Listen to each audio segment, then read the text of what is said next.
এবার এসে পৌঁছালাম আর্মেনিয়া, আর ওখানে দেখছিলাম ওদের কালচারাল প্রোগ্রাম চলছে, আর ওখানে এসে দেখলাম ওদের ট্র্যাডিশনাল ডান্স হচ্ছে। কি সুন্দর, দুটি মেয়ে তিনটে ছেলে মিলে ডান্স করছে। একটু দেখে নেবার পর চলে এলাম সুইমিং পুলের পাশে। তবে এখানে কিন্তু কেউ সুইমিং করে না, সুইমিং পুলটি খুব সুন্দর করে লাইট দিয়ে সাজানো আছে। এখানে দাঁড়িয়ে দেখতে বেশ সুন্দর লাগছিল, আর এই ফাঁকে কয়েকটা ছবিও তুলে নিলাম।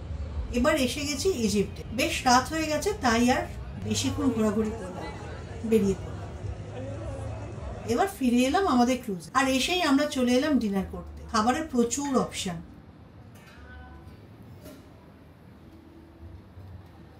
আমরা একটু হালকা খাবার খেয়েই চলে এলাম ডেকে।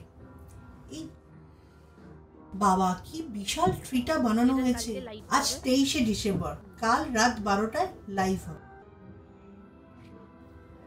সত্যি চারিপাশটা ভীষণ সুন্দর করে সাজিয়েছে, যদিও সাজানোর ক্ষেত্রে আরো অনেকটা কিছু বাকি আছে।